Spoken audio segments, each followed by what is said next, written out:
असा विषय मी आजच्या व्याख्यानासाठी निवडला.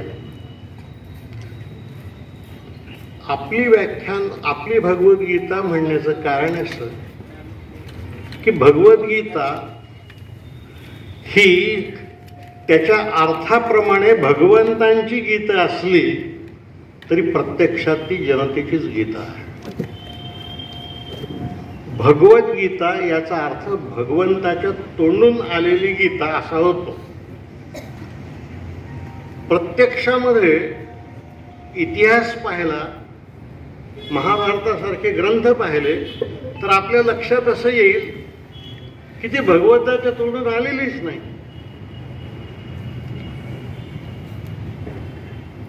महाभारतामध्ये कथा अशी आहे की कौरव पांडवांचं युद्ध सुरू होण्याच्या क्षणी ही गीता जन्माला आली. कौरवांचं सैन्य पांडवांचं सैन्य समोरासमोर उभं असताना आणि युद्धाच्या रणभेरी वाजत असताना आणि शंखनाद होत असताना अर्जुन श्रीकृष्णाला असं म्हणाला की माझा रथ दोन्ही सैन्यांच्या मध्ये नेऊन उभा कर, म्हणजे मला सारं सैन्य दोन्हीकडलं पाहता येईल. त्याप्रमाणे श्रीकृष्णाने तो रथ दोन्ही सैन्याच्या मध्ये नेऊन उभा केला आणि त्याच्या असं लक्षात आलं की आपण ज्यांच्याशी युद्ध करतो त्यात द्रोणाचार्य आहेत, कृपाचार्य आहेत, भीष्माचार्य आहेत, आपले गुरु आहेत, आपले नातेवाईक आहेत, आप्त आहेत, भाऊबंद आहेत आणि आपल्या हातून ते मारले जातील किंवा त्यांच्या हातून आपण मारले जाऊ. तेव्हा तो श्रीकृष्णाला म्हणतो की इथं तर सगळे माझेच लोक आहेत, माझ्या लोकांशी मी कसं युद्ध करू. ही जी त्याची भावना आहे, ही भावना त्याला निष्क्रिय करते आणि मोहवश करते. आपले आप्त समोर पाहिले की खूपदा आपण त्यांच्याशी नम्रपणेच वागायला लागत असतो. आपल्या मनात काहीही असलं तरी नम्रपणे वागतो. याला महाभारतामध्ये मोहवश होणे असं म्हटलं आहे. या मोहातून अर्जुनाला बाहेर काढायचं आणि त्याला युद्धासाठी सज्ज करायचं.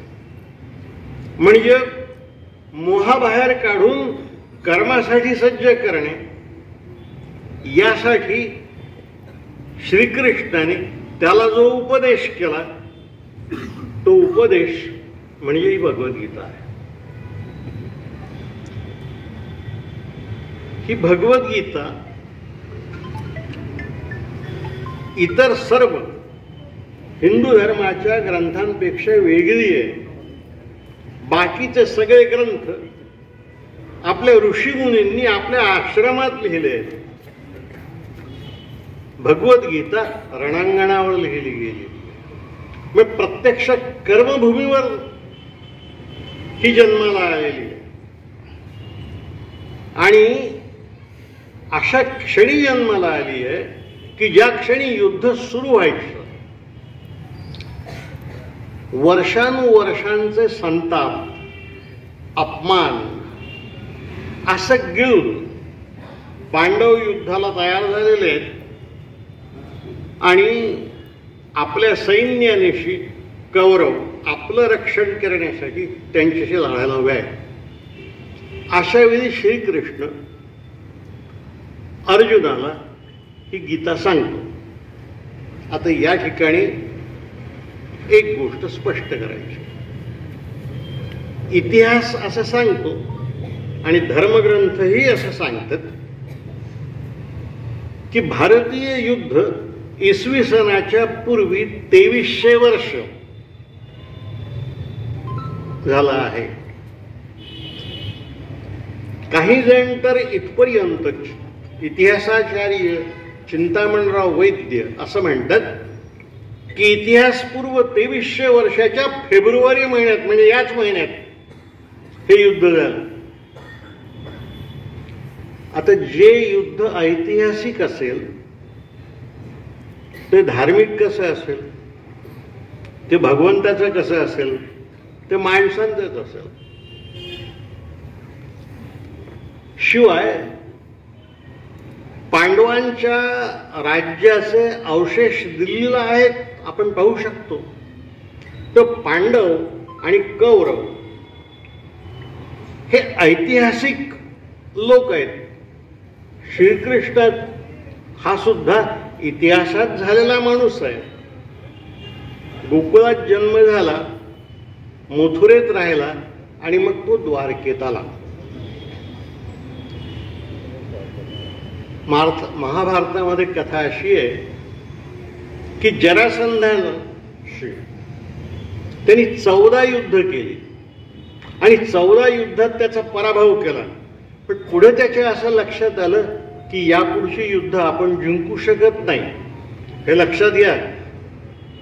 श्रीकृष्णासारखा ज्याला आपण परमेश्वर मानतो त्याच्याही लक्षात आलं की आता यापुढची युद्ध आपण जिंकू शकत नाही.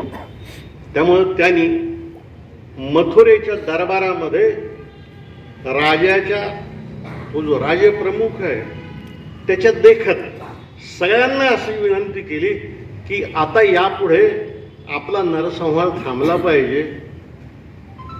तेव्हा राजप्रमुखाने विचारलं की तुझा उपदेश काय, तो सल्ला काय? तेव्हा तो म्हणाला आपण मथुरा सोडून गेलं पाहिजे आणि अशा ठिकाणी गेलं पाहिजे की जिथं जरासंधाच्या फौजा येणार नाहीत. या ठिकाणी एक गोष्ट मुद्दाम सांगितली पाहिजे. कृष्ण राजा नव्हता, कृष्ण सेनापती नव्हता, कृष्ण धर्मगुरू नव्हता. वसुदेव नावाच्या एका सामान्य सरदाराच्या 6व्या पत्नीचा 8वा मुलगा होता.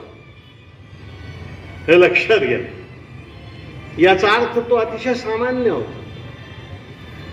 पण या माणसाचा उपदेश फोन कोणाचा तरी नाही राहू नाही मला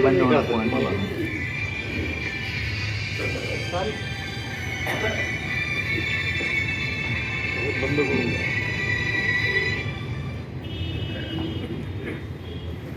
आणि त्याचं वय 16 वर्षाचं होतं. एका सामान्य सरदाराचा 6व्या पत्नीला झालेला 8व्या क्रमांकाचा मुलगा दरबाराला सांगतो आणि दरबार त्याचं म्हणणं ऐकतो. याचा अर्थ काय आहे? याचा अर्थ असा आहे की आपल्या तरुणपणामध्येच, वयाच्या लहानपणीच त्यांनी आपली कीर्ती आणि आपलं कर्तृत्व इतकं मोठं केलं होतं की त्याचं म्हणणं दरबार ऐकत होता. या ठिकाणी मला गांधीजींची गोष्ट सांगितली पाहिजे. आचार्य जावडेकरांनी गांधीजींची तुलना कृष्णाशी केली आहे. गांधी राजा नव्हता, सेनापती नव्हता, धर्मगुरू नव्हता, संस्थापक नव्हता, काहीच नव्हतं. त्याच्या मागे तर राजकीय पार्श्वभूमीही नव्हती कुटुंबाची, तरी सुद्धा देश त्याचा ऐकत होता. हे जे गांधींच्या बाबतीत आपण काल पाहिलं ते कृष्णाच्या बाबतीमध्ये तेव्हा झालं. काहींनी विरोध केला पण सगळ्यांच्या लक्षात आलं की आता आपल्याला पर्याय नाही. तेव्हा कृष्ण एका रात्रीतून मथुरेचं सारं बस्तान गुंडाळून 21 दिवस पायी चालत द्वारकेला आला. वर्णन असं आहे महाभारतामध्ये की त्या प्रवासामध्ये अधूनमधून तो आणि बलराम आपल्या आईला आपल्या खांद्यावर घेतो. हा माणूस आहे. अर्जुन तर सामान्य माणूसच, तो मोहवश होणाराही आहे. श्रीकृष्ण उपदेश करतो.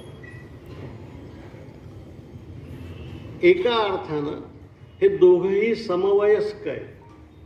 त्यामुळे हा एका मित्रानं दुसऱ्या मित्राला केलेला उपदेश आहे असं सुद्धा आपण समजायला हरकत नाही. मानवी आहे, मैत्रीपूर्ण आहे, सल्ल्याच्या स्वरूपाचा आहे आणि आपल्या मित्राचं कर्तृत्व जागवण्यासाठी ही गीता जन्माला आली आहे. या ठिकाणी गीतेबाबतचे गैरसमज फार आहेत. भगवंताची आहे, ईश्वरी आहे, वगैरे वगैरे. आपल्याकडच्या गैरसमजांची अशी 2 उदाहरणं सांगून टाकतो. आपल्याकडे असं मानलं जातं की वेद ईश्वरी आहेत. का? कारण ते ईश्वराकडून आलेले आहेत. आपण वेद वाचले पाहिजे. मी वाचले म्हणून सांगतो. प्रत्येक वेदामध्ये तिच्या रुचेच्या आरंभी ती रुचा लिहिणाऱ्या ऋषीचं नाव लिहिलेलं आहे.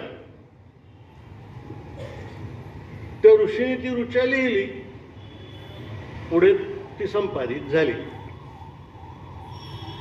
पण तरी आपण काय म्हणतो? आपण असं म्हणतो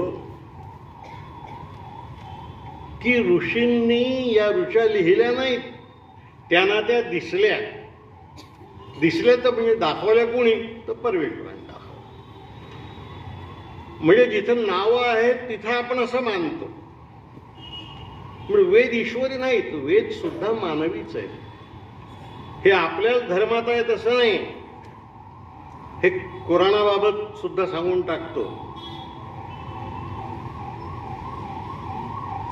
इस्लाममध्ये असं म्हणतात की पैगंबर निरक्षर होता. हे समजून घ्या. आपल्यापैकी अनेकांना या गोष्टी आपण जात नाही तिकडे. पैगंबर निरक्षर होता. त्याचं नाव सलीमुल्लाह वसल्लम मोहम्मद पैगंबर असं होतं. हा निरक्षर होता आणि इसवी सन 612 मध्ये परमेश्वराच्या आयती उपदेशाच्या स्वरूपात त्याच्यावर उतरल्या. त्या ज्या संपादित झाल्या ते म्हणजे कुराण. आता याचा काय अर्थ होतो? वास्तव असं आहे की पैगंबर हा खदिजा नावाच्या व्यापारी महिलेकडे मुनीम होता. त्याचा व्यापार मध्य आशियात चालत होता. एवढ्या मोठ्या व्यापारी महिलेचा मुनीम निरक्षर कसा असेल? तो निरक्षर असणार नाही. पण वेद ईश्वरी ठरवायचे असतील तर ते दाखवावे लागतात. आणि कुराण अल्लाचं आहे हे दाखवायचं असेल तर मग पैगंबराला निरक्षर ठेवावं लागत असतं. हे सर्व धर्मांच्या बाबतीत आहे, बायबलच्याही बाबतीत आहे आणि इतरही आहे. मी ते तिकडे जात नाही, तो विषय नाही आजचा. मी दिली. बाकीचे इतिहासकारही आहेत. त्यांनी कुणी इसवी सनापूर्वी 2600 वर्ष ठरवली. आमच्या चंद्रपूरचे आपले अजराजूरकर यांनी इसवी सनापूर्वी 3300 वर्ष ठरवली. काहींनी 2200 वर्ष ठरवली. पण इतिहासाच्या यांचं म्हणणं प्रमाण मानलं जातं. आता जी गोष्ट ऐतिहासिक आहे, जी गोष्ट मानवी आहे, ती ईश्वरी असणार नाही. म्हणून भगवद्गीतेतला भगवत काढून टाकायचा, गीताच तेवढी ठेवायची. आणि भगवत काढून टाकल्यामुळं गीतेचं महत्व कमी होत नाही. गीतेचं महत्व कमी होत. माणसांनी निर्माण केलेल्या असंख्य गोष्टी अशा आहेत की या तुमच्या आणि माझ्या पूजेचा, श्रद्धेचा विषय बनले आहेत. गीता ही त्यातलीच आहे, कुराण हे त्यातलंच आहे, बायबलही त्यातलंच आहे.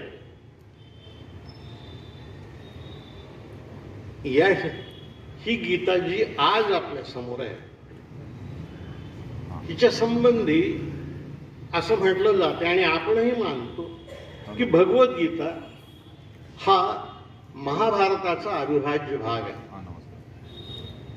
महाभारत हा ग्रंथ व्यासांनी लिहिला. व्यासांनी जेव्हा तो लिहिला तेव्हा त्यात फक्त 8,500 श्लोक होते.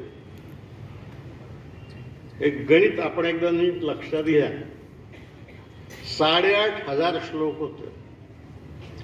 तेव्हा त्याचं नाव महाभारत नव्हतं, त्याचं नाव जय नावाचा इतिहास होता.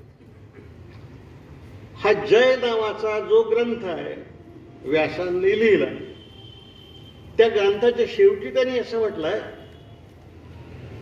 की हा जय नावाचा इतिहास लिहून आता मी वेदांच्या संपादनाकडे लक्ष देणार आहे.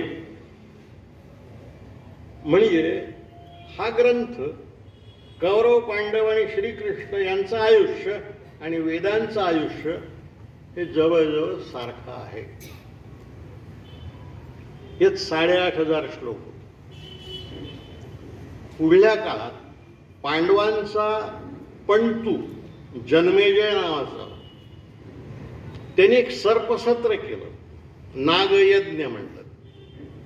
या नागयज्ञाचा गुरु वैशंपायन नावाचा ऋषी होता. या ऋषीने या गीतेमध्ये आणखी काही श्लोकांची भर घातली आणि 8,500 श्लोकांचा जय नावाचा ग्रंथ 24,000 श्लोकांचा केला आणि त्याला त्यांनी भारत असं नाव दिलं. आपल्या समोर जे महाभारत आज आहे तेव्हा महाभारत सुद्धा फार काळजीपूर्वक वाचावं लागत असते. त्यातले व्यासांचे श्लोक कोणते, जन्मेजयाचे कोणते आणि नंतरचे कोणते हे सांगता येत नाही. पण हे ऐतिहासिक वास्तव आहे. 1,00,000 श्लोकांचं महाभारत आपल्या समोर आहे आणि हे 1,00,000 श्लोकांचं महाभारत जे आहे हे इसवी सनाच्या पूर्वी 150 वर्ष म्हणजे भगवान बुद्धाच्या नंतर, महावीराच्या नंतर सिद्ध झालेलं आहे आणि ते सौती नावाच्या ऋषीने सिद्ध केलं आहे. म्हणजे आपण जे महाभारत वाचतो ते व्यासाचं नाही, ते जन्मेजयाचं नाही, ते सौतीचं आहे आणि त्यामधले मूळचे श्लोक आपण शोधूही शकत नाही. कारण इतके ते बेमालूमपणे एकमेकात मिसळले आणि त्यांची भाषा इतकी एक बेमालूमपणे सारखी आहे की कोणते श्लोक कुणाचे हे नाही सांगता येत. म्हणून 1,00,000 श्लोकांचं महाभारत आपल्या पुढे आहे. आता या ठिकाणी गीतेचा प्रश्न येतो. आपल्या समोर जी गीता आहे ती या 1,00,000 श्लोकांच्या महाभारतातली आहे. ती जन्मेजयाच्या महाभारतातली किंवा भारतातली आहे का, की व्यासांच्या जय नावाच्या ग्रंथातली आहे, याचं उत्तर कोणालाही देता आलेलं नाही. कोणालाही देता आलेलं नाही. लोकमान्य टिळकांनी गीता रहस्य नावाचा ग्रंथ लिहिला आहे. तो मराठी भाषेतला सर्वाधिक मान्यता प्राप्त आणि वंदनीय ग्रंथ मानला जातो. या ग्रंथाच्या पहिल्या प्रकरणामध्ये लोकमान्यांनी असं लिहिलंय की 2 सैन्य एकमेकांच्या समोर उभी आहेत, रणभेरी वाजले आहेत, शंखनाद झाले आहेत आणि दोन्ही बाजूचे सैन्य एकमेकांवर आक्रमण करायला सिद्ध आहेत. अशा वेळी 18 अध्यायाची आणि 700 श्लोकांची भगवद्गीता श्रीकृष्ण अर्जुनाला कसं सांगेल?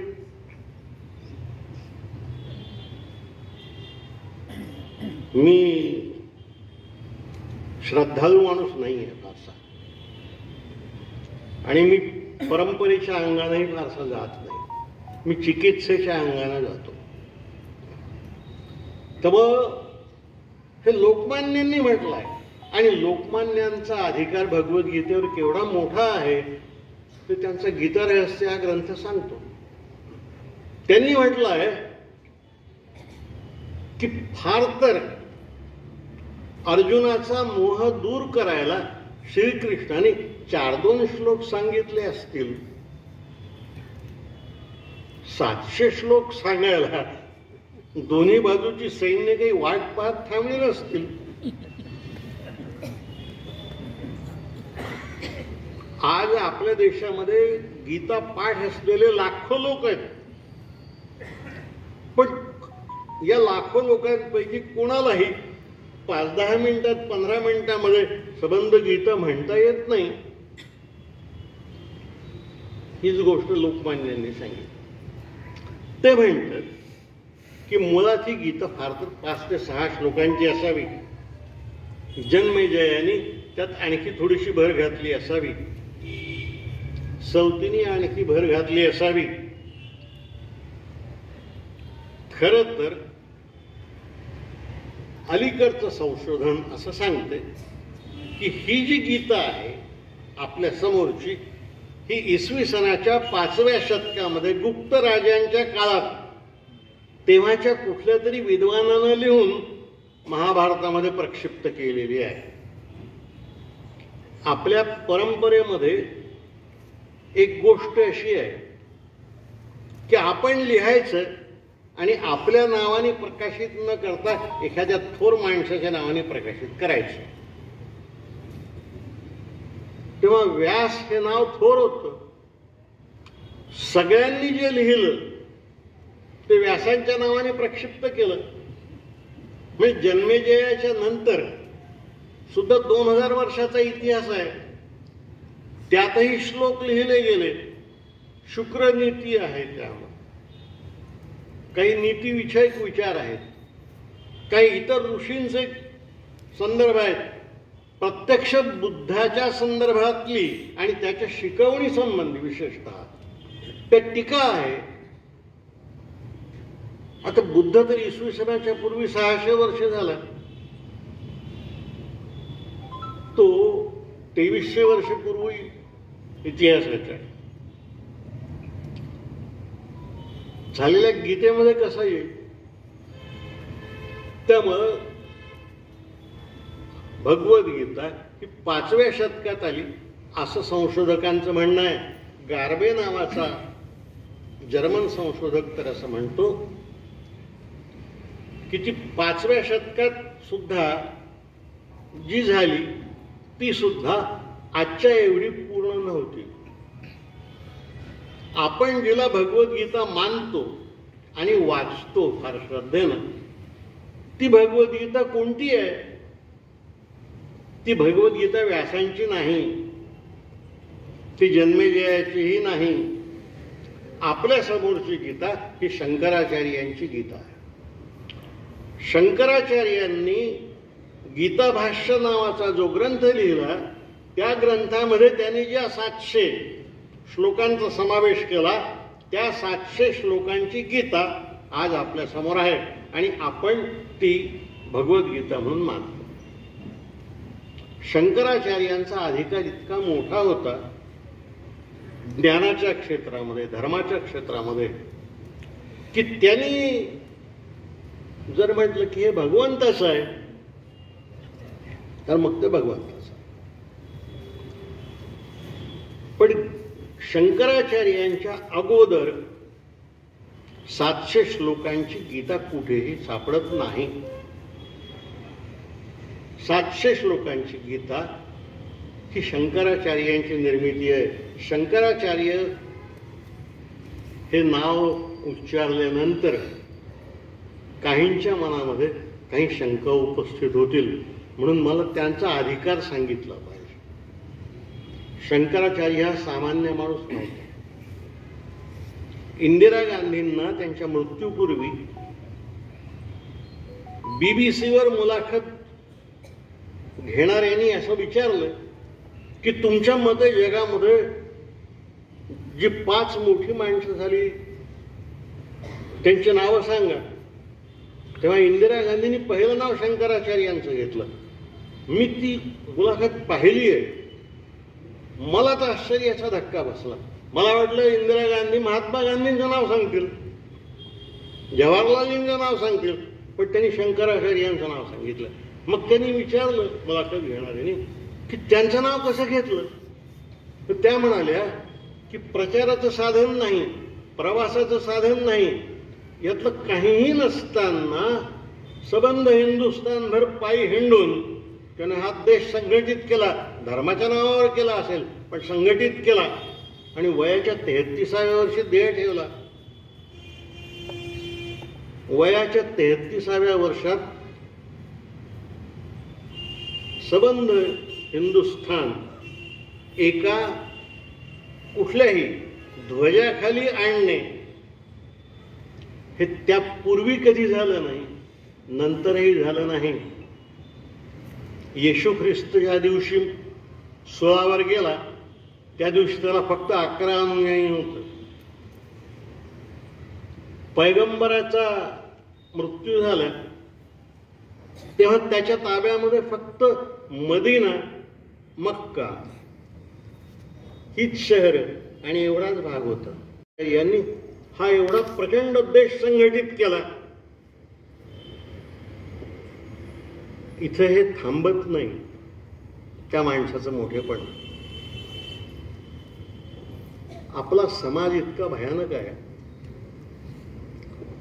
आणि वैचारिक बाबतीत तर, आणि विशेषतः श्रद्धावान वैचारिक बाबतीत तर आपण इतके कडवे आहोत की आपण आपल्या चांगल्या माणसांना सुद्धा चांगलं वागवलं नाही. आपण गांधीजींचा खूनच केला. शंकराचार्यांच्या बाबतीत काय झालं.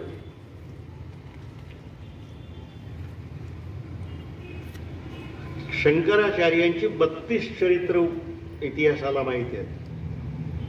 त्यातली 7-8 उपलब्ध आहेत, बाकीची अर्धवट आहेत.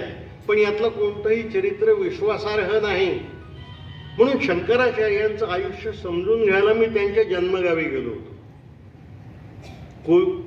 कोचीच्या जवळ कालडी नावाचं खेड आहे. त्या खेड्यात त्यांचा जन्म झाला. मी त्यांचं घर, गाव, जिथं मगरीने त्यांचा पाय पकडला असं म्हटलं जाते, ती नदी वगैरे सगळं बघून आलो.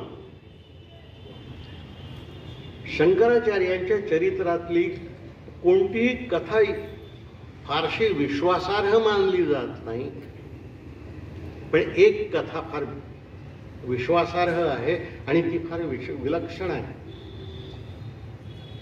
संन्यास घेऊन जात असताना त्यांनी आपल्या आईला असं वचन दिलं होतं की तुझा अंत्यसंस्कार मी करेन. आणि ते बाहेर असताना त्यांच्या आईचा मृत्यू झाला. म्हणून ते तिच्या अंत्यसंस्कारासाठी कालडीला आले.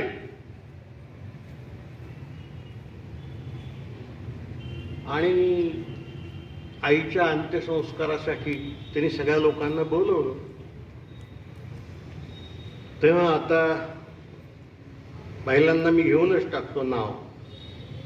कालडीचा जो ब्रह्मकुलोत्पन्नांचा वर्ग होता त्यांनी शंकराचार्याला हे सांगितलं की ज्यांनी संन्यास घेतला त्याला गृहस्थाश्रम धर्माची कामं करता येत नाही, त्यामुळे तुला अंत्यसंस्कार करता येणार नाही. शंकराचार्य म्हणाले पण मी आईला वचन दिलं आहे. ते म्हणाले त्या वचनाशी कर्तव्य नाही, परंपरा अशी आहे, तुला अंत्यसंस्कार करता येणार नाही आणि तू करणार असलास तर आम्ही येणार नाही.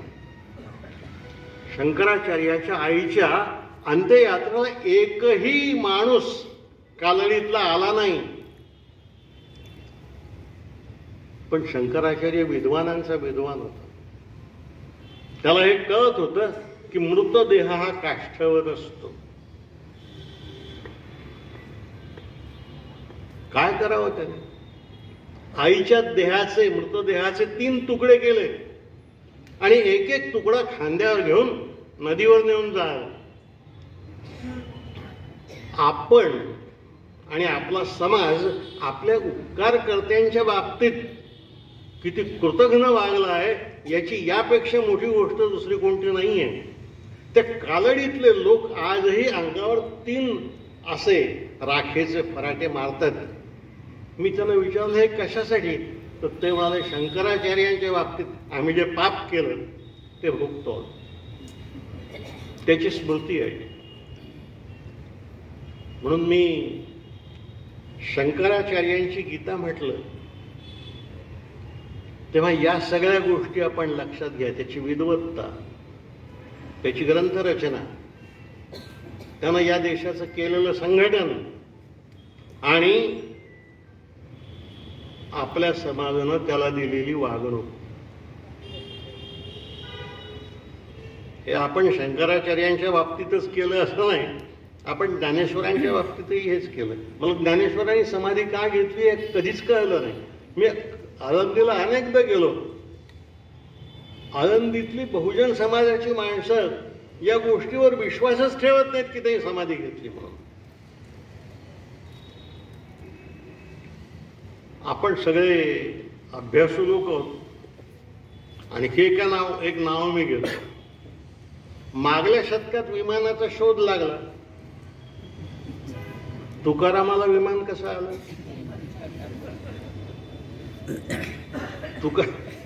तुकारामाला विमान कसं आलं? आणि तुकारामाला आलं तर शिवाजी महाराजांना का नाही आलं? वैकुंठात विमानाचे कारखाने आहेत का? वैकुंठात विमानाचे कारखाने असते तर मग आपण खऱ्या अर्थाने विश्वगुरु झालो असतो ना. तो तुकाराम, ज्ञानेश्वर, शंकराचार्य यापैकी प्रत्येकाने गीतेवर भाष्य लिहिलं आहे. शंकराचार्यांचं भाष्य पहिलं, दुसरं भाष्य रामानुजाचार्याचं, तिसरं निंबार्काचं, चौथं मध्वाचं, त्यानंतर ज्ञानेश्वराचं. तुकारामाने सुद्धा भगवद्गीतेवर भाष्य लिहिलं. नंतरच्या काळामध्ये आपल्या देशामध्ये डॉक्टर राधाकृष्णांसारखा, हरिप्रसादांसारखा विद्वान झाले, यांनीही भगवद्गीतेवर भाष्य लिहिली आहेत. लोकमान्य टिळकांचं भाष्य प्रसिद्ध आहे. गांधीजींनी भाष्य लिहिलंय. आणि बाबासाहेब असं म्हणाले की मला माझ्या आयुष्यात जर कधी वेळ मिळाला तर मी सुद्धा भगवद्गीतेवर एक वेगळं भाष्य लिहीन आणि ते इतरांपेक्षा वेगळं असेल. त्यांना तो वेळ मिळाला नाही. नाहीतर आपल्या हाती भगवद्गीतेवरच आणखी एक वेगळं भाष्य आलं असतं. आता यातल्या प्रत्येक भाष्यकारानं भगवद्गीतेचा अर्थ वेगळा सांगितला आहे. ग्रंथ 1 त्यात श्लोक 700, पण प्रत्येक भाष्यकार वेगळा अर्थ सांगतो. शंकराचार्यांनी भगवद्गीतेचा अर्थ ज्ञानपर लावला. आणि ज्ञान प्राप्त करायचं असेल तर सर्वसंगत परित्याग करून संसाराचा संन्यासी झालं पाहिजे हे सांगितलं. म्हणून शंकराचार्यांनी भगवद्गीतेचा जो अर्थ लावला आणि जे भाष्य केलं ते संन्यासपर भाष्य, ते अद्वैती होते. रामानुजाचार्य विशिष्टाद्वैती होते, मध्वाचार्य द्वैती होते. याच्या प्रत्येकाने आपापल्या विचारसरणीप्रमाणे त्याचा अर्थ लावलाय या गीतेचा. शंकराचार्यांचा संन्यासपर, ज्ञानेश्वरांचा अर्थ भक्तीपर आहे. ज्ञानेश्वरांनी शंकराचार्याला भाष्यकारा ते वाट पुसतू असं म्हटलं आहे. म्हणजे शंकराचार्यांना विचारतच मी ही वाट चाललो असताना म्हटलंय, पण अर्थ मात्र वेगळा लावलाय. त्यांचा अर्थ ज्ञानपर, यांचा अर्थ भक्तिपर. श्रद्धेच्या भावनेनं तुळशीचं पत्र जरी ईश्वराला वाहिलं तरी सारं काही प्राप्त होतंय. ही शंकराचार्य ही ज्ञानेश्वरांची भावना आहे. लोकमान्य टिळकांनी या दोघांनाही धुडकावून लावलं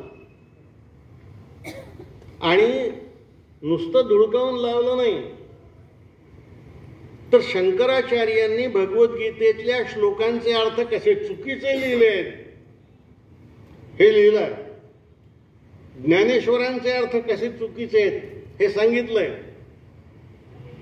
आणि एकाचा संन्यासपर ज्ञानपर अर्थ, दुसऱ्याचा भक्तिपर अर्थ आणि लोकमान्यांनी कर्मपर अर्थ लावला.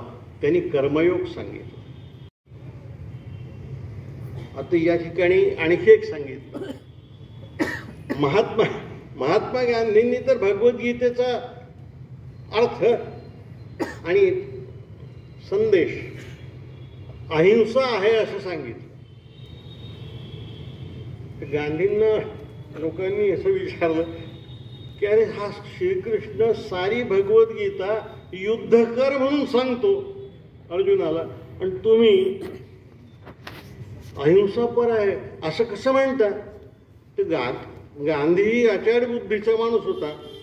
तो म्हणाला की या भगवद्गीतेमध्ये असं म्हटलं आहे की युद्ध कर, कर्म कर, सगळं कर, पण सगळं अनासक्त बुद्धीनं कर. अनासक्त बुद्धीनं कर म्हणजे आसक्ती ठेवायची नाही. आसक्ती न ठेवता युद्ध कर. गांधी म्हणाला आसक्ती ठेवली नाही तर युद्धच होत नाही. आसक्ती पोटी युद्ध होतात. युद्ध काहीतरी मिळवण्यासाठी होतात, सत्ता मिळवण्यासाठी होतात. आसक्तीच नसेल तर युद्ध कशी होतील? म्हणून गांधीजी म्हणाले भगवद्गीता अहिंसापर आहे. आता ज्ञानपर, भक्तिपर, कर्मपर, अहिंसापर. आंबेडकर म्हणाले मी समतापर अर्थ लावून दाखवेन. या ठिकाणी मला एक अनुभव सांगितला पाहिजे. आपल्या चंद्रपुरामध्ये बाबा महाराज सातारकर खूपदा आले. त्यांची गीतेवर आणि ज्ञानेश्वरीवर फार प्रवचनं झाली. त्यांची 2 व्याख्यानं माझ्या अध्यक्षतेखाली झाली. एक नागपूरला झालं, एक पुण्याच्या साहित्य संमेलनात झालं.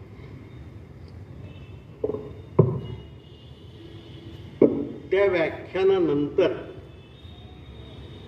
मी बाबा महाराजांना असा प्रश्न विचारला की तुम्ही अध्यात्माच्या क्षेत्रामध्ये फार मोठी उंची गाठलेली आहे आणि तुमचा शब्द महाराष्ट्रात प्रमाण मानला जातो, म्हणून मला तुम्हाला 2 प्रश्न विचारायची इच्छा आहे. ते म्हणले विचारा.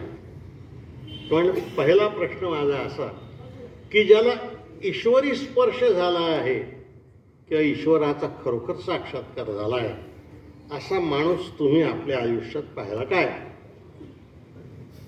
तर फार गंभीर होऊन ते म्हणाले अजून नाही पाहिला. म्हणजे अजून नाही पाहिला. मी म्हणालो की तुमच्यासारख्या ज्ञानी माणसाला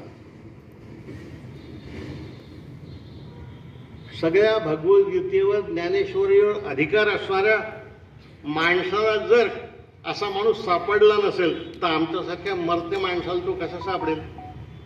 आम्हालाही नाही सापडला.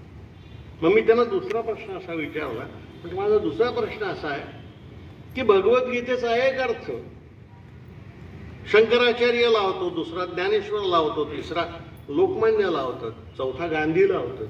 मग ते रामानुजी वगैरे वगैरे पुन्हा राधाकृष्णन हे आहेतच. यांनीही अर्थ लावले तर मला बाकीचे सोडून द्या, पण शंकराचार्य, ज्ञानेश्वर आणि लोकमान्य यांच्यातला खरा अर्थ कोणाचा आहे ते तुम्ही मला सांगा. त्यावर ते मला म्हणाले, तुम्हाला हे समजून घेऊन काय करायचंय?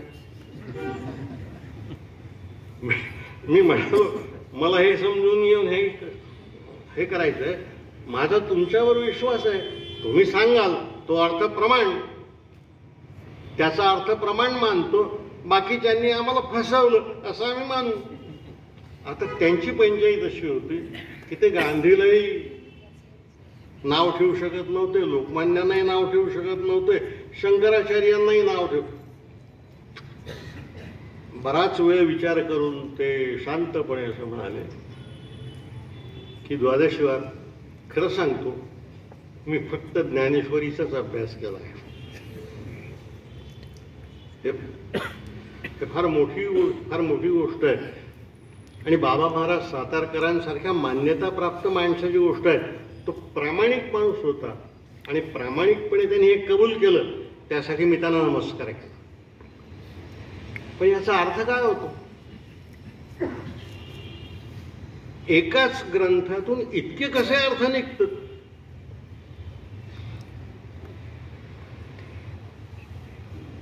काही गोष्टी अशा असतात, काही ग्रंथ, काही विचार की ते सगळ्यांनाच आपले वाटतात.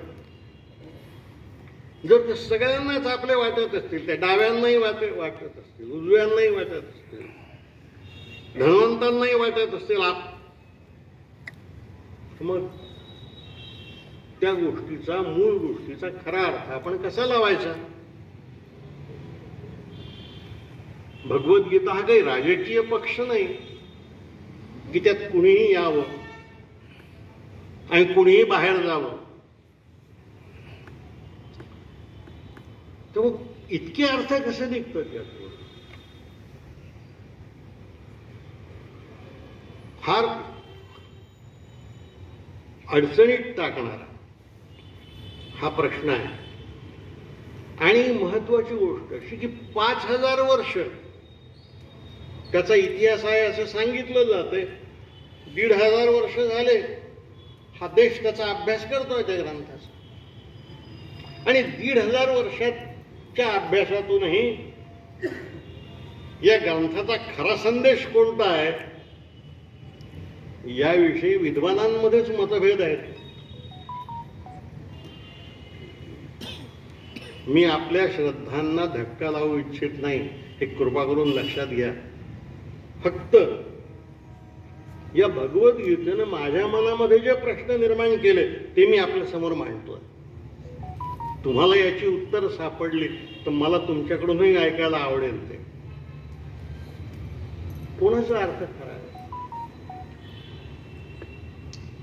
खूप काळपर्यंत मी या गोष्टीचा विचार करत आहे. बरं, हे फक्त गीतेच्या बाबतीतच काय झालं? हे कोरोनाच्या बाबतीत झालं नाही, हे वेदांच्या बाबतीत झालं नाही, हे उपनिषदांच्या बाबतीत झालं नाही. आपल्या उपनिषदांची भाषांतर फारसीमध्ये आणि अरबीमध्ये अकबर बादशहाने केली. दारा शुको नावाचा जो औरंगजेबाचा मोठा भाऊ होता त्यांनी तर भगवद्गीतेचाच अनुवाद केला फारसीमध्ये. जो ग्रंथ हिंदूंच्या एवढाच मुसलमान बादशहांनाही पूज्य वाटतो त्याचे इतके अर्थ कसे असतात? आणि ते माझ्यासारख्या प्राध्यापकाने सांगितलंय तर लोक म्हणतील की याला काय समजतं. पण ते लोकमान्यांच्या बाबतीत आपण कसं म्हणणार, ज्ञानेश्वराच्या बाबतीत कसं म्हणणार, आणि शंकराचार्यांच्या बाबतीत तर म्हणताच येत नाही.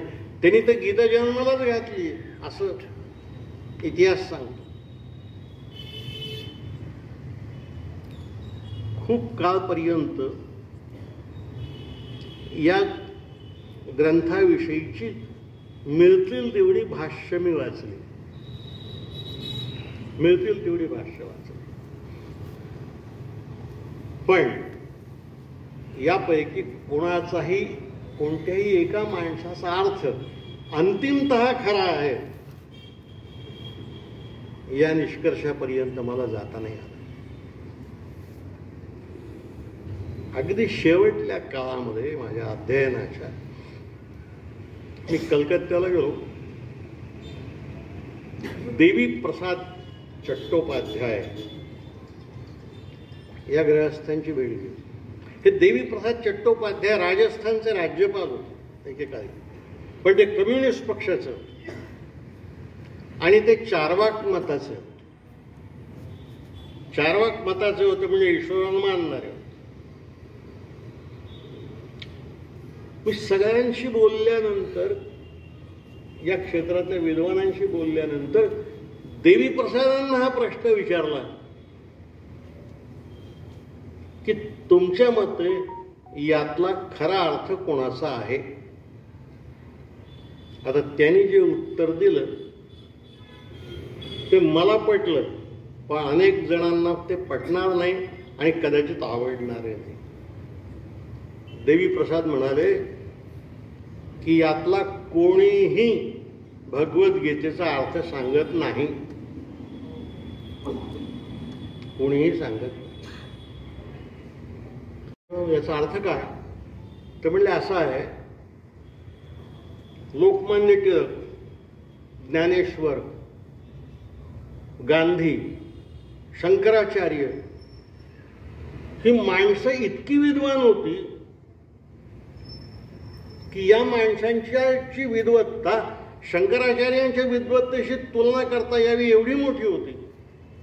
ही मोठी माणसं भगवद्गीतेवर गाईड कशाला लिहितील? ते गाईड लिहिणार नाहीत, ते भगवद्गीतेवर भाष्यही लिहिणार नाहीत. मी म्हणालो त्यांच्या नावाने आहे ना हे भाष्य. ते म्हणाले याचा अर्थ एवढाच आहे, ही सगळी माणसं त्यांना जे या समाजाला समजावून सांगायचं आहे ते सांगतात आणि ते सांगताना गीतेचा आधार घेतात. त्यांनी जे उदाहरण सांगितलं ते फार चमत्कारिक आहे. ते म्हणाले की मी जर उद्या सांगायला लागलो लोकांना की असं वागा, तर लोक म्हणतील की तू कोण आहे आम्हाला सांगणारा. पण जर मी असं म्हणालो की असं वागा, कारण असं वागायला भगवंतानी आपल्याला सांगितलं, तर मग लोक वागतात. तर मी म्हणालो मग शंकराचार्य तेच खरं आहे. शंकराचार्यांना या देशाला जे सांगायचं होतं ते त्यांनी सांगितलं. ज्ञानेश्वराला जे सांगायचं होतं ते ज्ञानेश्वरांनी सांगितलं. लोकमान्यांना सांगायचं होतं ते लोकमान्यांनी सांगितलं आणि गांधींनी त्यांना जे सांगायचं ते सांगितलं. पण मी सांगतो असं म्हटलं तर लोक आपल्यावर कशाला विश्वास ठेवतील. म्हणून हे जे मी सांगतोय हे माझं नसून भगवद्गीतेतलं आहे, हे भगवंताच्या तोंडचं आहे असं यातल्या प्रत्येकाने म्हटलं आहे. पण विचार आपला मांडला आहे. गांधींनी अहिंसा सांगितली, ती गीतेतली नाहीये, ती गांधीची अहिंसा आहे. त्या अहिंसेला आधार अनासक्ती योगाचा त्यांनी भगवद्गीतेतून निवडून घेतला. लोकमान्यांना हा देश स्वातंत्र्य लढ्यासाठी तयार करायचा होता म्हणून गीतेतल्या कर्मयोगाचा भाग तेवढा घेतला आणि त्यामध्ये भाष्य लिहिलं. तुम्ही या देशाचा इतिहास बघा तपासून.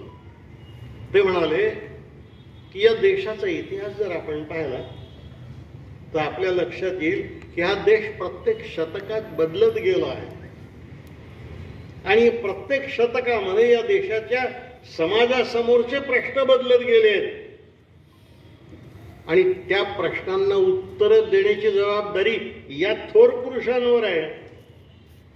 आता या थोर पुरुषांनी ती जबाबदारी पार पडत असताना भगवंताचा आधार घेतला आहे.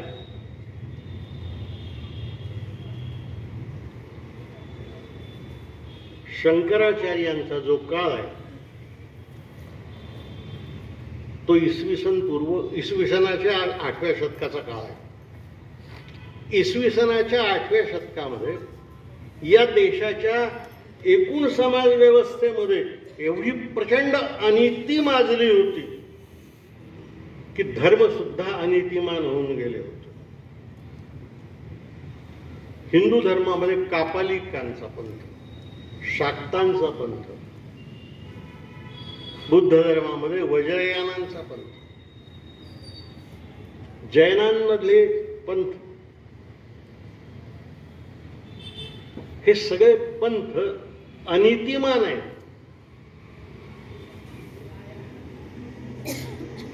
कापालिक नावाचा जो पंथ आहे आपल्या हिंदू धर्मामध्ये, त्याची पूजेची साधनं कोणती आहेत? त्याला पंचमकार म्हणतात. मद्य, मीन म्हणजे मासा, मुद्रा म्हणजे भात, आणि मद्य, मीन, मुद्रा आणि हे, आणि शेवटलं मैथून. यातून ईश्वराची प्राप्ती होते असं कापालिकांचा पंथ म्हणतो. वज्रयान पंथही हेच सांगतो, शाक्तांचा पंथही हेच सांगतो. आपल्याकडे आपण स्त्रियांचा आदर केला नाही, पण या सगळ्या पंथांनी स्त्री पूजा सांगितली. या स्त्री पूजेमध्ये या सगळ्या गोष्टी येतात. आता या ठिकाणी एक गोष्ट आणखी स्पष्ट करून मला सांगितली पाहिजे. सगळ्या धर्मांमध्ये आणि जगातल्या सर्व क्षेत्रांमध्ये निर्मितीची पूजा होते, निर्मितीच्या साधनांची पूजा होते. आपल्याकडे आपले शेतकरी नांगराच्या फाळाची पूजा करतात की नाही? कारण नांगराचा फाळ हा पिकं जन्माला घालतो. म्हणून आपल्याकडे ज्या गोष्टी नव्याने जन्माला आणता येणारी साधनं आहेत, या साधनांच्या पूजेचा व्यवहार स्थापन झाला आहे. आपल्याकडे लिंगपूजा आहे की नाही? शिवलिंगाची पूजा आहे ना, आणि ती जगात सर्वत्र आहे. हे जे अलीकडचे काही प्रचारक सांगतात की या मशिदीच्या खाली शिवलिंग आहे, तिथे शिवलिंग आहे, त्या बुद्ध धर्माच्या विहाराच्या खाली, तसं नाही आहे. ते लिंगपूजा ही जगात सर्वत्र होती. ती आफ्रिकेतही आहे, अमेरिकेतही आहे, दक्षिण अमेरिकेतही आहे, जपानमध्येही आहे. आणि त्याचबरोबर स्त्रीलिंगाचीही पूजा आहे. आपल्याकडे शाळुंखेची पूजा करतो की नाही आपण? शाळुंखेची पूजा म्हणजे काय? स्त्री पुरुषांच्या मिलनाची पूजा आहे ती. कारण त्यातून नवे जीव जन्माला येतो.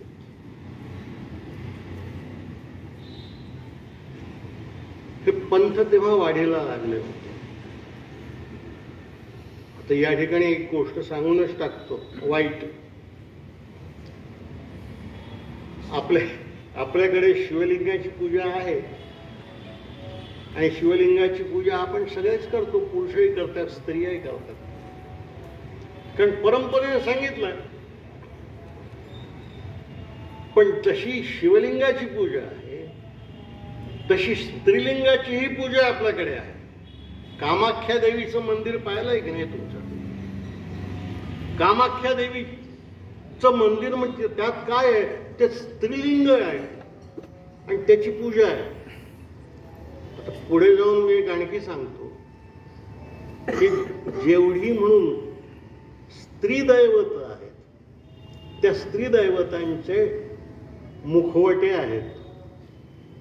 मग अमरावतीचा मुखवटा असेल, माहूरचा मुखवटा असेल, ठिकठिकाणचे मुखवटे आहेत. या मुखवट्याला तंत्रपूजेमध्ये तांदळा म्हणतात. हा तांदळा काय आहे? तांदळा ही स्त्रीलिंगाची पूजा आहे. तांदळाची पूजा म्हणजे स्त्रीलिंगाची पूजा. पण आपल्या समाजामध्ये आणि जगभरच्या समाजामध्ये कधीतरी असा एक दुष्ट काळ की ज्या काळामध्ये समाजानं स्त्रियांना दुय्यम दर्जाचं स्थान दिलं, बुद्धीनं शक्तीनं सगळ्या अर्थाने कमी लेखलं. इतकंच नव्हे तर स्त्री दर्शन हे अभद्र आहे असं मानलं गेलं. ऐश्वर्या रेडकर नावाची अलीकडे मला भेटलेली नवी लेखिका आहे, तिने पालीचं राजकारण नावाचं पुस्तक लिहिलंच. स्त्री दर्शनच अभद्र मानलं गेलं. स्त्री दर्शन अभद्र मानलं गेल्यामुळे ही जी स्त्रीलिंगाची पूजा होती त्याचं दर्शनही अभद्र मानलं गेलं, म्हणून त्याच्यावर मुखवटे लावून दिले.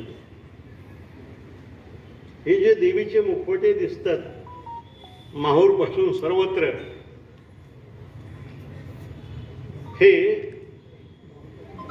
लपवलेल्या स्त्रीलिंगाचे मुखवटे आहेत. तो जगभर जशी पुरुषलिंगाची शिवलिंगाची पूजा होते तशी स्त्रीलिंगाची पूजा होते. तीही जगात सर्वत्र होते. पण स्त्रीला मान नाही पुरुषांच्या बरोबरीचा. तिचं दर्शन अभद्र. आपला धर्म तर भयानकच आहे. स्त्री म्हणजे पापाची खाण आहे. ती म्हणजे पापाची खाण आहे. ती पुरुषांना मोहात टाकते आणि त्यांच्या सन्मार्गावरून कुमार्गावर नेण्याचा प्रयत्न करते. आपणही असू कदाचित कुमार्गावर असे गेलेले, हे लक्षात घ्या. तो स्त्री दर्शन हे अभद्र मानले गेल्यामुळं शिवलिंग कायम ठेवलं, पण पुरुष पवित्र. स्त्रीलिंगावर मुखवटे लावून दिले. त्याला आपण तांदळा म्हणतो, त्याला आपण मुखवटा म्हणतो. म्हणून आपण त्याला देवीचे मुखवटे म्हणतो. अरे ते देवीचे मुखवटे नाहीत. आपण मातृत्वाची पूजा करत असतो. ही मातृत्वाची पूजा आहे. नव्या पिढ्या जन्माला घालणाऱ्या यंत्रणांची पूजा आहे. आता हे असे पंचमकार आल्याबरोबर समाजामध्ये अनितीच माजली. नुसती अनिती समाजात माजली नाही तर धर्माचा नीतिमान झाले. आपल्या नर्मदेच्या काठावर कापालिकांचे आश्रम आहेत ना, त्यांची वर्णनं वाचता येतात. तिथं हा प्रकार चालतो ना अजूनही. कामाख्या देवीची पूजा का होते? याचसाठी होत की ती जननी आहे. आता या जननीच्या दर्शनाचा किंवा पूजेचा प्रकार सगळ्या पूजांना जसा दुर्व्यवहार जुळला गेला तसा त्यालाही जुळला. आपण काय चालतं आपल्या मंदिरांमध्ये? देवाला बँकेत टाकून व्याज जमा करायचंच की नाही त्याच्या नावानं? महाकाली महाकाली हे मुद्दल आहे. आपण टाकतो दक्षिणेच्या स्वरूपात, ते व्याज आहे. आणि व्याजावर जगणे हा चांगला धंदा आहे. त्याला इन्कम टॅक्स लागत नाही आणि काहीही न करता तो जमा करता येतो. या दुर्व्यवहारापायी सर्व धर्मांमध्ये सर्व समाजांमध्ये कमालीची अनिती निर्माण झाली. या अनितीवर मात करण्यासाठी मग संन्यास मार्ग सांगण्याशिवाय शंकराचार्य समोर दुसरा मार्गच नव्हता. म्हणून शंकराचार्यांनी सर्वसंग परित्याग करा, मोहांचा त्याग करा, संन्यास घ्या. स्वतःही घेतला, संन्याशांचे वर्ग निर्माण केले. हा शंकराचार्यांनी संन्यास मार्ग का सांगितला हे सांगणारा प्रकार आहे. समाजामधली अनिती जावी, स्त्रीकडे पाहण्याची बुद्धी ही केवळ भोगाची राहू नये, मातृत्वाची असावी. का शंकराचार्य मातृपूजक होत. म्हणून शंकराचार्यांनी ज्ञानमार्गाचा स्वीकार केला आणि संन्यास धर्म सांगितला. तो संन्यास धर्म यासाठी सांगितला की तुम्ही आम्ही महिलांना सोडून द्या, आपण दुरुस्त व्हावे म्हणून सांगितलं. नंतर शंकराचार्यांच्या पश्चात ज्ञानेश्वर येतात. ज्ञानेश्वर 13व्या शतकात. 13व्या शतकात काय झालं? 13व्या शतकात दिल्लीत खिलजीचं राज्य आलं आणि त्याचा मलिकंबर नावाचा सेनापती हा दक्षिण जिंकत आला. त्याने देवगिरी जिंकलं, म्हणजे दौलताबाद जिंकलं, म्हणजे औरंगाबाद जवळचा किल्ला जिंकला. खिलजीच्या सेनेसमोर आपला देश टिकाव धरूच शकणार नाही हे ज्यांना कळत होतं त्यात ज्ञानेश्वर होत. सोमनाथच्या मंदिरावर जेव्हा हल्ला केला, तो कोण घोरीबिरी होता त्याने, तेव्हा त्या मंदिराच्या पुजाऱ्यांनी काय केलं? पुजारी काही लढाई करू शकत नव्हते आणि त्यांच्याजवळ सैन्यही नव्हतं. गोमाता आपलं रक्षण करील म्हणून त्या घोरीच्या सैन्यासमोर गायींचे कळप पाठवले. ही आपली विद्वत्ता होती त्या काळात. त्यात सोमनाथचं मंदिर गेलं, ते लुटलं गेलं.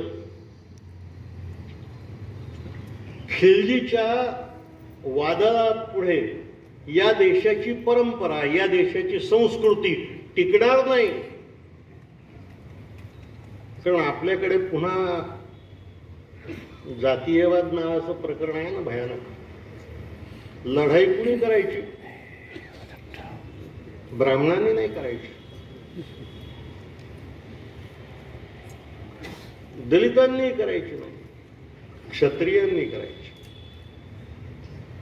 तिकडचे सगळे असं युद्धात येत होते, आपल्याकडच्या फक्त क्षत्रियांनीच लढायचं होतं. आपल्या जातीयवादानं आपला पराभव केला ही गोष्ट जेव्हा बाबासाहेब आंबेडकर सांगतात तेव्हा त्याचा अर्थ हा आहे की आपण युद्धावर गेलो नाही, आपल्यातले क्षत्रिय पाठवून दिले. जेव्हा क्षत्रिय मेले तेव्हा थोडेसे दलित पाठवून दिले. खिलजीच्या साम्राज्यासमोर या देशाची संस्कृती आणि परंपरा टिकवायची असेल तर ही संस्कृती आणि परंपरा ब्राह्मणांच्या हाती न राहता बहुजन समाजाच्या हाती गेली पाहिजे. या बुद्धीनं ज्ञानेश्वरांनी संस्कृतातला भगवद्गीता हा ग्रंथ मराठीत आणला. भगवद्गीता मराठीत का आली? ती यासाठी आली की या देशाची परंपरा टिकली पाहिजे, संस्कृती टिकली पाहिजे, या देशाची दैवते टिकली पाहिजेत, श्रद्धा टिकल्या पाहिजेत. आणि त्या श्रद्धेचे जे लाभकारक लाभदायक घेणारे होते ते ही श्रद्धा टिकवू शकणार नाही हे कळत होतं. म्हणून मग बहुजन समाजाच्या हाती त्यांच्या भाषेत संस्कृतातले ग्रंथ आणण्याचं काम आपल्याकडे ज्ञानेश्वरांनी केलं. तिकडे कबीरांनी केलं, दक्षिणेमध्ये आळवार संतांनी केलं. आणि नुसतं केलं नाही, हे ज्ञानेश्वर वगैरे केवळ संत होते असं या भ्रमात आपण राहू नये. हे आपल्या समाजाचे नेते होते. ज्ञानेश्वरांनी जो संत संप्रदाय उभा केला त्यात कोण होते? सावता माळी होता, चोखा मेळा महार होता. सगळ्या जातीपंथातले लोक एकत्र आणले आणि अध्यात्माच्या क्षेत्रात समता उभी केली. समाजात नाही करता आली, कारण समाजामध्ये राज्यकर्ते वेगळे होते, धर्मकर्ते वेगळे होते. या संतांनी बहुजन समाज आपल्या हाती घेतला. आपला पांडुरंग आहे ना, विठोबा, हा कोणाचा देव आहे? हा बहुजन समाजाचा देव आहे. हा सामान्य माणसांचा देव आहे. संतांनी कबीरापासून तर आळवार संतांपर्यंतच्या लोकांनी धर्म जोपासला आणि तो जोपासण्यासाठी बहुजन समाजच धर्माच्या मागे उभा केला. पूर्वी पुजारीच त्याच्या मागे उभे होते. आता हे बोलणं आजच्या काळात मोदीच्या राज्यात हे म्हणजे सगळ्या संकटांना निमंत्रण देणं आहे. पण वकील आहेत तिथं बसलेले, ते सोडून बहुजन समाजाला एकत्र आणलं आणि या बहुजन समाजाच्या एकत्रीकरणातून शिवाजी जन्माला येतो. आणि बघ तो पुन्हा आपलं हिंदुत्वाचं, हिंदूंचं नाही, हिंदुत्वाचं राज्य आहे. मग तिकडे राणा प्रताप येतो, तिकडे बिहार आणि बंगालमध्ये स्थानिक राज्यकर्ते येतात, आपल्या धर्माचे लोक येतात, आपल्या संस्कृतीचे लोक येतात. म्हणून ज्ञानेश्वरांनी आणि त्यांच्या संत परंपरेने, ज्ञानेश्वर केवळ महाराष्ट्रात राहिला नाही, तो हिंदुस्थानभर फिरून आला. तो पंजाबातही गेला होता, अमृतसरला गेला होता. अमृतसरच्या आपल्याला माहीत असेल तर शिखांच्या गुरु ग्रंथ साहेबात नामदेवाचे अभंग आहेत ना आपल्या. हे नामदेवाचे अभंग तिथं कसे गेले? तर ज्ञानेश्वरांनी या सगळ्या संतांना हिंदुस्थान दाखवला आणि बहुजन समाजाला संघटित केलं आणि त्यासाठी बहुजन समाजाच्या भाषेत धर्म आणला. संस्कृत ही एका विशिष्ट वर्गाची भाषा होती, एका विशिष्ट उच्च कुलोत्पन्नांची भाषा होती. सामान्य माणसांच्या भाषा तशा नव्हत्या. म्हणून सामान्य माणसांच्या मनामध्ये धर्माविषयी, संस्कृतीविषयी आणि परंपरेविषयी प्रेम उत्पन्न करायचं असेल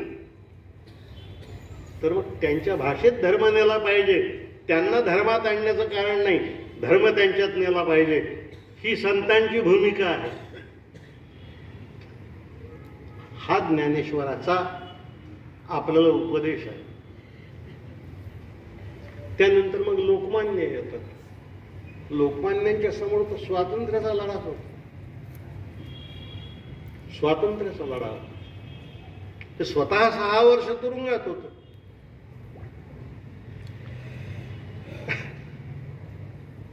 आणि सांगितली पाहिजे ही सुद्धा गंमत आहे. लोकमान्यांना 6 वर्षाच्या तुरुंगवासाची शिक्षा मंडालेच्या इंग्रज न्यायाधीशांनी दिली नाही. ज्या इंग्रज न्यायाधीशांनी तो खटला ऐकला त्याच्या असं लक्षात आलं की हा माणूस तर शुद्ध आहे, पवित्र आहे, याचा कसलाही अपराध नाही, हा कुठलाही देशद्रोह करत नाही. पण इंग्रज सरकारने लगेच त्याची बदली करून टाकली. आपल्याकडे जशी त्या जस्टिस लोयाचा खून झाला ना कोणाला तरी वाचवण्यासाठी, तसा त्या न्यायाधीशाला बदलला आणि न्यायमूर्ती दावर नावाचा भारतीय न्यायाधीशांना, या न्यायाधीशांना डावर, या भारतीय न्यायाधीशानं भारताच्या सर्वात मोठ्या नेत्याला 6 वर्षाची शिक्षा दिली. त्यामुळं आपण आपल्या सामाजिक ऐक्याची वगैरे भाषा बोलतो ना, तेव्हा मला फार हसायला येते, मी वर्तमानपत्रामध्ये काम केल्यामुळं मी आसाम, पंजाब, मणिपूर, त्रिपुरा इथं सगळीकडे गेलो आणि इथल्या नेत्यांना भेटलो, लोकांनाही भेटलो. माझ्या लक्षात असं आलं की आपल्याला काहीच मिळत नाही. आपल्याला तेलंगणातलं माहिती आहे का, इतक्या जवळच्या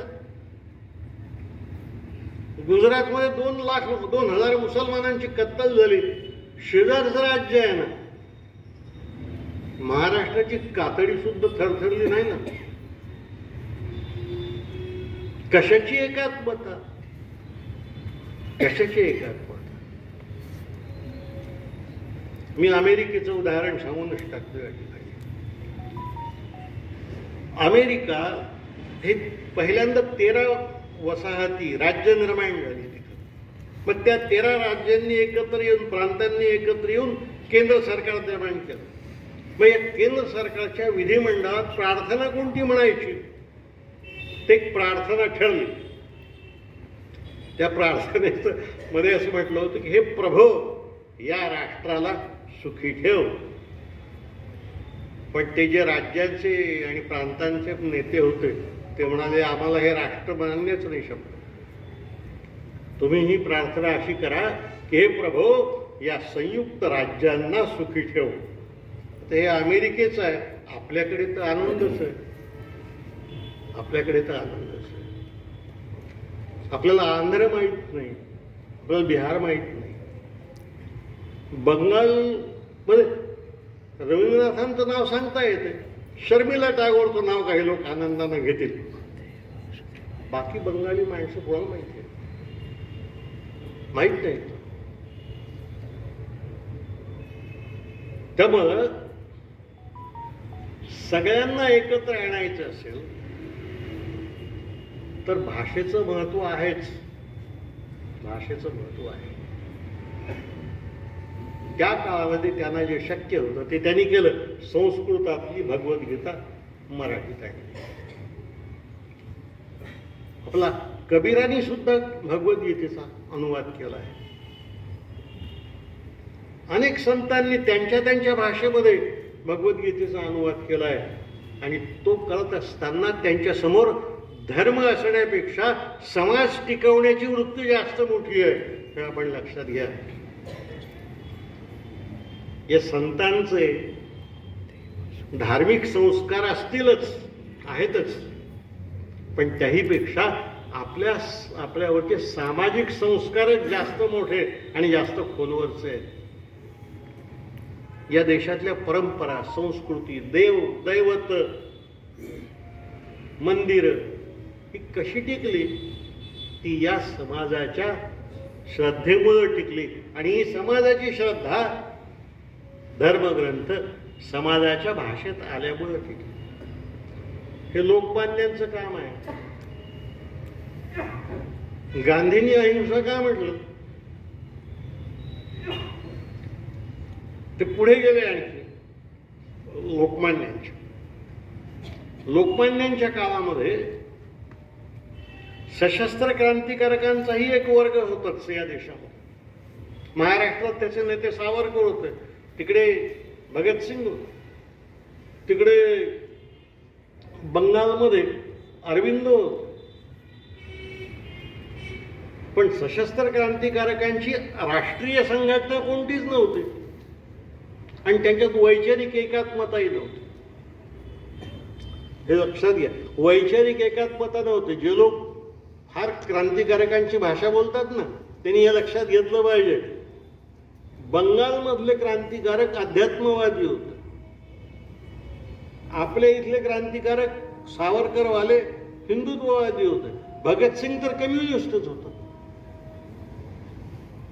त्यांच्यात वैचारिक एकात्मताही नव्हती. मग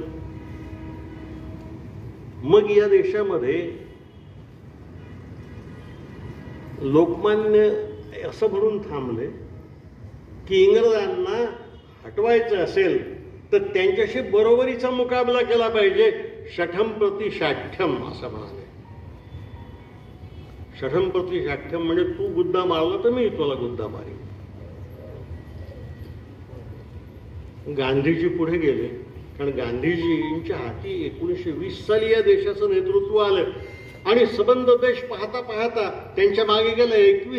1921 साली झालेली निवडणूक केंद्रातली बहुमत घेऊन त्याने जिंकली ना.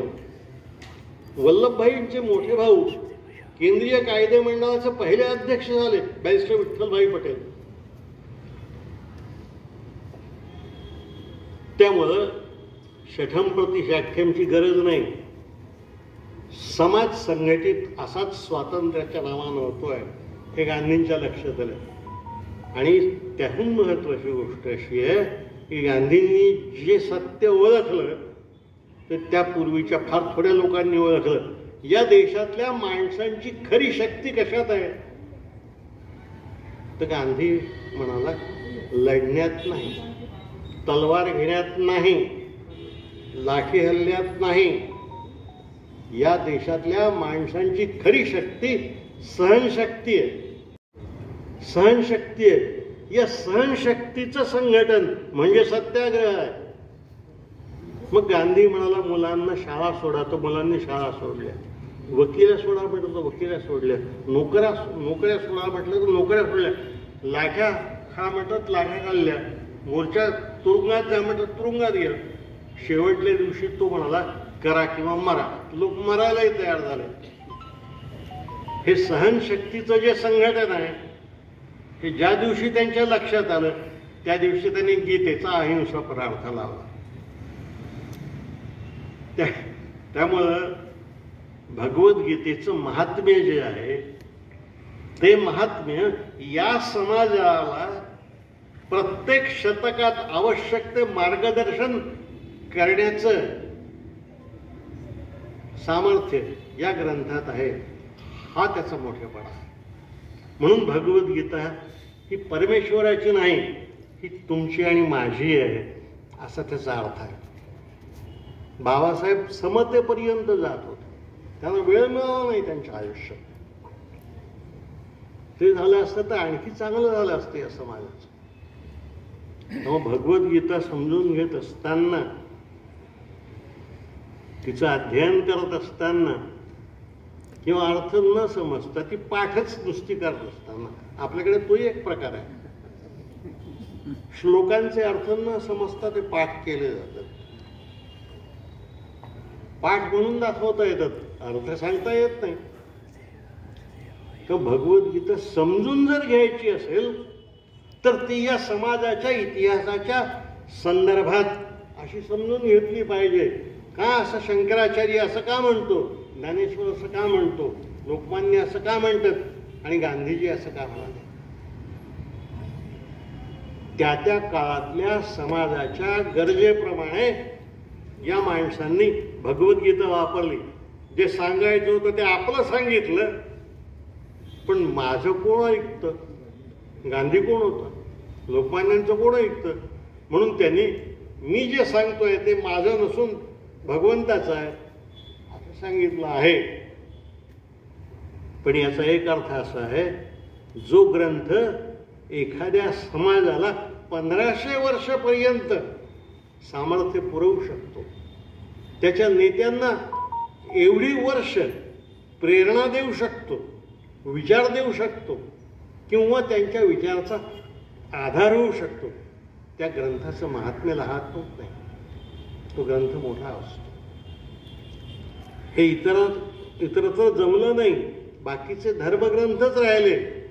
भगवद्गीता लोकांची झाली. वेद लोकांचे झाले नाहीत. उपनिषद लोकांची झाली नाहीत. कुराण इस्लाम पुरतच मर्यादित राहिलं. भगवद्गीता या देशामधल्या सगळ्या समाजाची झाली. केवळ या समाजाची झाली असं नाही. जर्मनीतल्या लोकांनी भगवद्गीतेचा अभ्यास केला. भगवद्गीतेचे जेवढे अनुवाद इंग्रजीत झाले आहेत एवढे अन्यत्र कुठेही झाले नाहीत, एवढे कुठेही झाले नाही. त्यामुळं या ग्रंथाचं महात्म्य समजून घेत असताना हा ग्रंथ समाजाच्या एकात्मतेला ऊर्जा देणारा आहे. या देशातल्या सर्व भाषेच्या, धर्माच्या, जातीच्या लोकांना प्रेरणा देणारा आहे आणि तुमच्या माझ्या मनामध्ये एक समान श्रद्धा निर्माण करू शकणारा आहे. हा या ग्रंथाचा मोठेपणा आहे. तो इतिहासाच्या संदर्भात समजून घेतला पाहिजे, वर्तमानाच्या संदर्भात समजून घेतला पाहिजे आणि समजूनच घेता आला तर भविष्याच्या संदर्भातही समजून घेतला पाहिजे. याचं कारण अजूनही या समाजामध्ये एकात्मता नाही आली. अजूनही आम्ही जातीच्याच भाषेत बोलतो, जातीच्याच भाषेत बोलतो, धर्मात. एखाद्या माणसाला जेव्हा आपण म्हणतो की तो कोण आहे, तर तेव्हा मला तो कोण माणूस आहे हे विचारायचं नसते, त्याची जात विचारायची असते. हे लक्षात घ्या. त्यामुळं समाजाला संघटित करू शकणाऱ्या नेत्यांची जशी गरज असते तशी समाजाला मार्गदर्शन करणाऱ्या अशा महान ग्रंथांचीही गरज असते. भगवद्गीतेची गरज ही आहे. तिने ती 1500 वर्ष भागवली आणि ती ही शेकडो वर्ष ती भागवू शकते. म्हणून आपल्या सर्वांच्या वतीनं भगवद्गीतेला माझा